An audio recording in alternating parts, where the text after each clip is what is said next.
Buenas tardes, muchas gracias por la invitación a participar al simposio con la cirugía de control de daños en obstetricia. Quiero agradecer al doctor Rolando Pinilla por la asesoría durante la presentación. A manera de introducción, sabemos que la hemorragia obstétrica grave es un evento catastrófico y representa la principal causa de morbilidad materna y mortalidad a nivel mundial. La elevada tasa de mortalidad se asocia a complicaciones metabólicas e hipoperfusión orgánica que pueden desencadenar un estado de coagulopatía irreversible. La cirugía de control de daños en este caso ha demostrado ser factible y eficaz en el contexto de la hemorragia obstétrica. Por lo tanto, el uso de medidas convencionales para controlar el sangrado con frecuencia genera un círculo vicioso en que el paciente continúa sangrando y así prolongando los tiempos quirúrgicos. La cirugía de control de daños combina medidas quirúrgicas y de reanimación que generan resultados exitosos en el control de sangrado refractario, disminuyendo en última instancia la mortalidad de pacientes en estado crítico. Dentro de los objetivos de esta presentación, vamos a hablar acerca de la historia y el concepto de la cirugía de control de daños, las principales indicaciones, comprender la fisiología, describir los objetivos de realizar este tipo de abordaje, el abordaje del paciente a nivel preoperatorio y transoperatorio y el manejo de reanimación y la estabilización en unidad de cuidados intensivos. La cirugía de control de daños es una intervención que puede salvar la vida de los pacientes. Usualmente es reservada para aquellos críticamente enfermos y con lesiones que no se pueden lograr completar en un solo tiempo quirúrgico. El control de daño se refiere a una estrategia operatoria que se basa en el tratamiento inmediato solo de las lesiones potencialmente mortales y retrasamos deliberadamente la cirugía definitiva de las lesiones, ya que a menudo los pacientes con lesiones graves no van a contar con la reserva fisiológica para tolerar una reparación definitiva en un solo tiempo quirúrgico. El término control de daños fue tomado de la Marina de los Estados Unidos para referirse a aquellos equipos especiales que son los responsables de mantener un barco a flote. Estos barcos severamente dañados que usualmente tienen que ser devueltos al puerto para su reparación definitiva. Extrapolado a la medicina, la cirugía de control de daños sirve para atender las condiciones que ponen en peligro de forma inmediata, manteniendo así el paciente a flote, mientras que el tratamiento definitivo de estas y otras lesiones que no ponen en peligro la vida se retrasa hasta después de una adecuada reanimación. La cirugía de control de daños fue descrita por primera vez por el Dr. Harlan Stone en 1983, un famoso traumatólogo.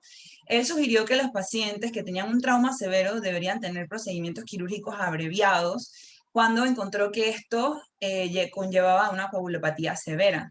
El concepto operacional de control de daños posteriormente fue acuñado por Rotondo en 1993 y extrapolado a las diferentes especialidades. En cuanto a su eficacia, los resultados que utilizan un enfoque de control de daños en comparación con los controles históricos han mostrado reducciones significativas tanto en la morbilidad como en la mortalidad. La mortalidad se redujo en un 66% utilizando técnicas de control de daños en comparación con las técnicas estándar de la época. El objetivo principal para nosotros en una cirugía de control de daños es, uno, detener la hemorragia y también buscamos mantener el flujo sanguíneo a los órganos vitales y las extremidades, además de limitar contaminación en las cirugías que así lo requieran. Debemos tener en cuenta que hay indicaciones específicas para realizar una cirugía de control de daños y cuatro principales de ellas, pues las menciono.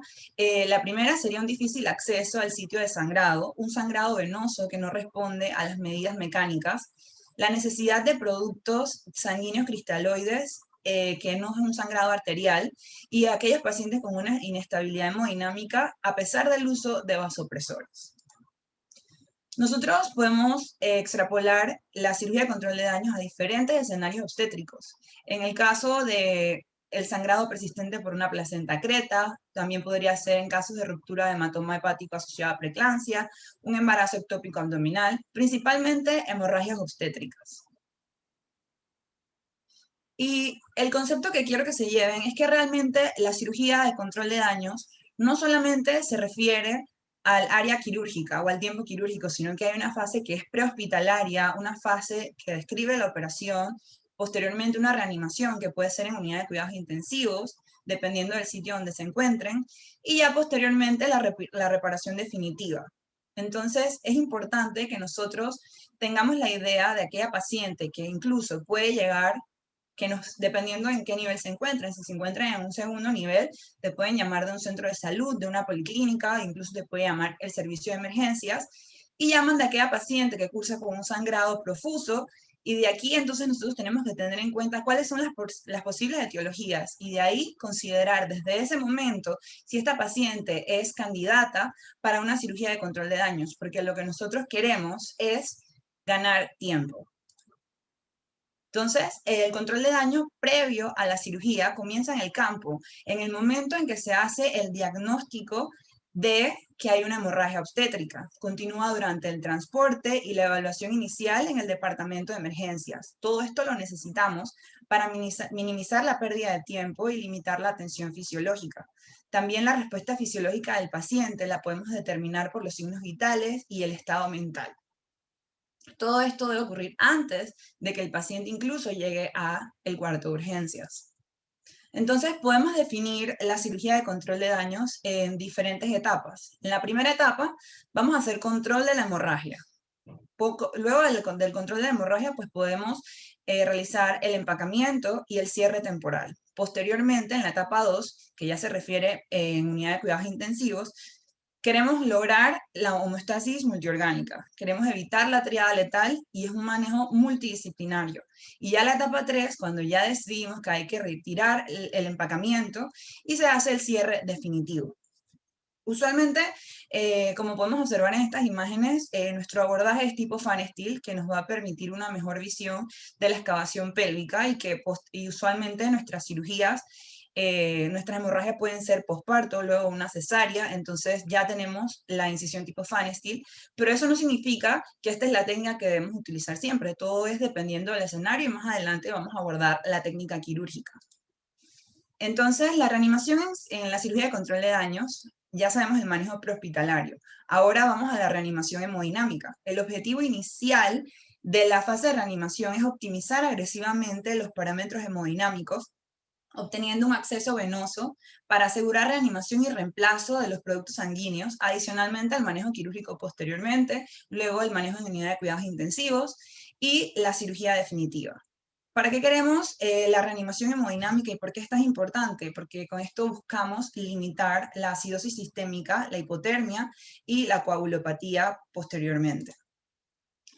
La mortalidad secundaria a una hemorragia masiva deriva de las complicaciones metabólicas y un estado general de hipoperfusión. Esto puede desencadenar una coagulopatía irreversible, prolongación de la hemorragia y así una disfunción multiorgánica y la muerte. Por lo que siempre mencionamos que en situaciones de hemorragias severas el uso de medidas convencionales es inefectivo y crea un ciclo vicioso donde solamente perdemos tiempo. Tiempo quirúrgico prolongado junto con la administración de fluidos intravenosos van a llevarnos a hipotermia y estados anormales de coagulación. Entonces, ¿nosotros qué buscamos? Revertir esta disfunción evitando la triada de la muerte, que sería la hipotermia, acidosis y coagulopatías. Empezando por la hipotermia, se ha descrito que está asociada a una alta mortalidad en el paciente críticamente enfermo por una hemorragia masiva. Es de etiología multifactorial. Se ha descrito desde que pues hay una disminución de la actividad metabólica, puede ser por el uso de fluidos intravenosos fríos, una disminución de la temperatura a nivel del salón de operaciones. También múltiples estudios hablan de que el peritoneo expuesto es el factor dominante que contribuye a la pérdida de calor y aumenta las tasas de sangrado. ¿Qué medida efectiva podemos utilizar para esto? Son un cierre abdominal rápido y elevar temperatura del salón de operaciones, así como también podemos utilizar mantas térmicas en el salón de operaciones para disminuir la pérdida de calor. La consecuencia más severa de la hipotermia es la coagulopatía. Se ha demostrado que hay efecto del frío a nivel de los tiempos de coagulación y que hay una función plaquetaria inhibida por abajo de temperaturas de 34 grados centígrados. Pacientes que permanecen con temperaturas menores de 34 grados centígrados por más de 4 horas tienen una tasa de mortalidad de hasta el 50%, y aquellos que tienen temperaturas menores de 32 grados hablan de tasas hasta el 100% de mortalidad. Entonces, es importante que recordemos que estas pacientes tenemos un tiempo limitado. Se habla de un tiempo de salvamento de 60 a 90 minutos antes de que ocurra un insulto fisiológico que no pueda ser reversible. Entonces es básicamente el golden hour que tenemos, entre 60 a 90 minutos para realizar nuestra intervención. Otro parámetro importante pues, es la acidosis metabólica. La asociación de la acidosis láctica severa y altas tasas de mortalidad asociada a la hemorragia obstétrica hablan de una mortalidad de un 50% y de una no supervivencia por pH abajo de 7. ¿Cómo se explica esto? Por hipoperfusión prolongada, va a llevarnos hipoxia, hay alteraciones a nivel del metabolismo celular que nos llevan a un estado anaerobio y hay acumulación de lactato. Los pacientes en shock que cursan con una disfunción hepática renal, esto va a empeorar el estado metabólico por la disminución en el aclaramiento del lactato.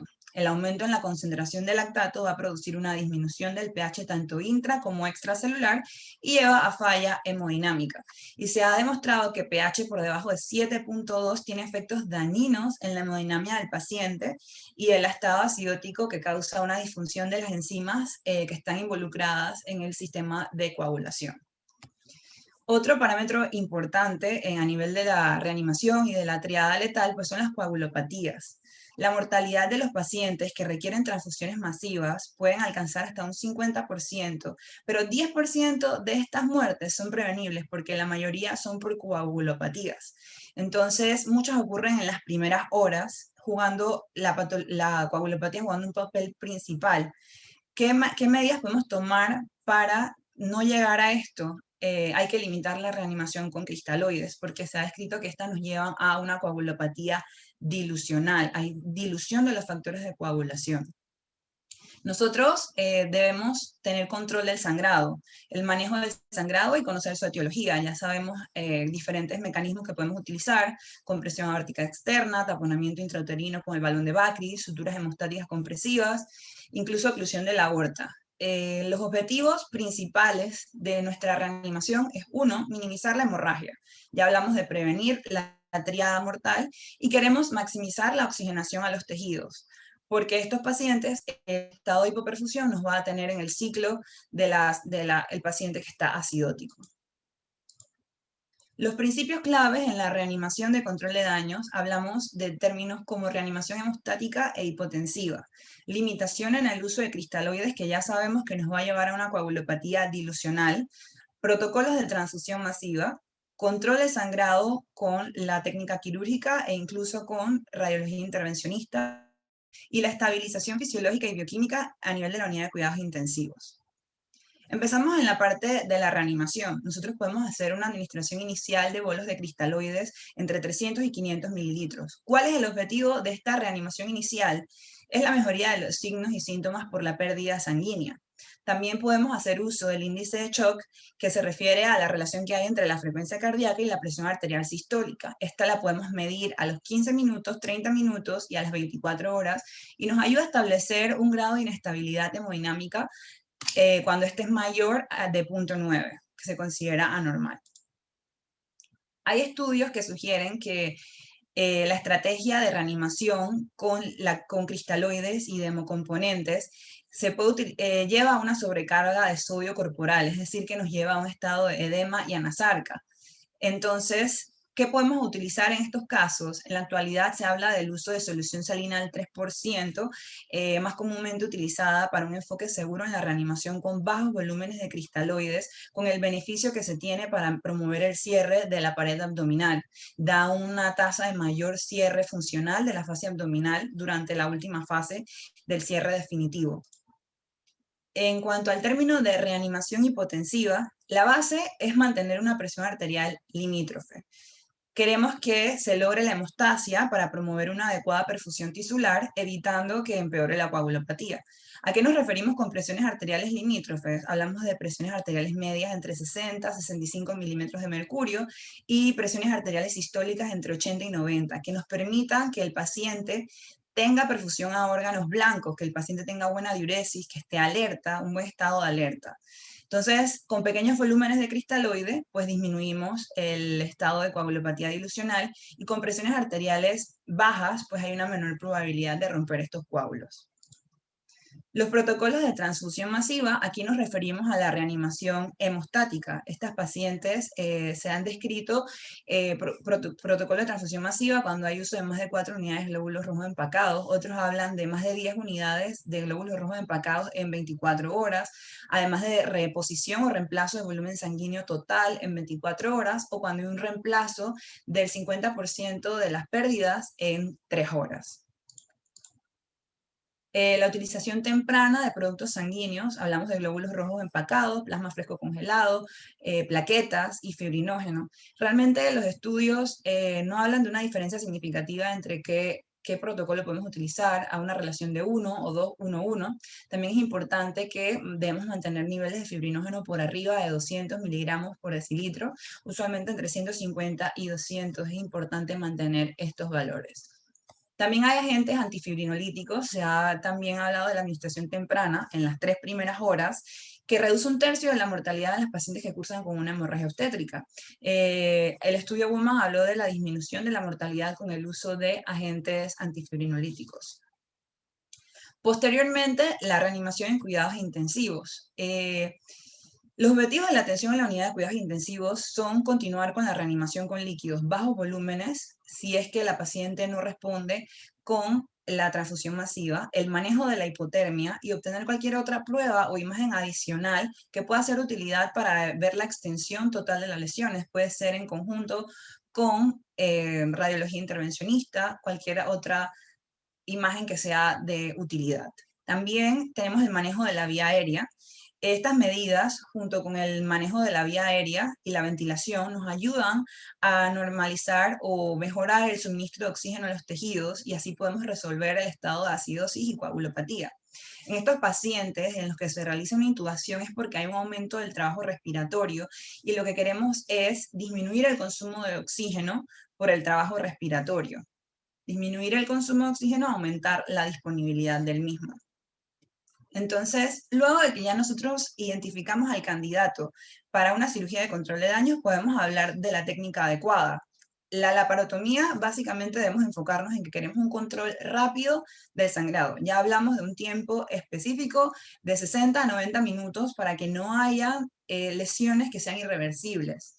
Queremos un control rápido del sangrado, limitar la contaminación y saber que estas pacientes, pensar que tienen que entrar y realizar una histerectomía.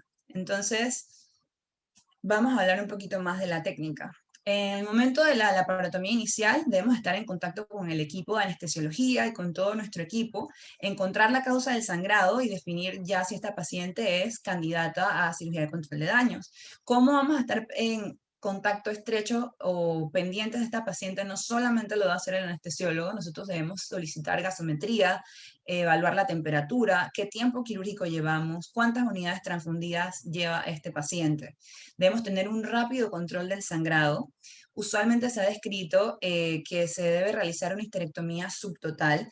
¿Por qué vamos a realizar una histerectomía subtotal? Más rápido. Lo que nosotros queremos en cirugía de control de daños es disminuir el tiempo quirúrgico. Ahora, esto depende del escenario, ya que si tenemos pacientes en las que el sangrado viene a nivel de vaginal o del cuello, es una paciente que tiene una placenta percreta, pues ya en este caso entonces sería necesario realizar una histerectomía total. El tiempo, menor de 90 minutos. Algo que también es bien discutible es con cuántas vendas nosotros debemos empacar. Debemos empacar con al menos entre 7 y mínimo 7 a 10 compresas. Y el cierre abdominal debe ser temporal, debe ser fácil de realizar y remover y solamente en estos casos aproximar la piel. No se toma puntos en capas.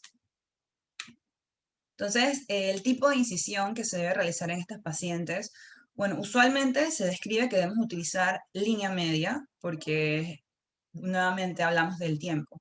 Ya nosotros en nuestras pacientes en las que entramos en tipo Fanestil, pues es porque nos permite una mejor visión a nivel de la excavación pélvica, pero la incisión que se debería utilizar es una incisión en línea media para así reducir tiempo quirúrgico, nos permite una mejor visualización de las estructuras tanto intraperitoneales como retroperitoneales y pues nos lleva a un mejor manejo.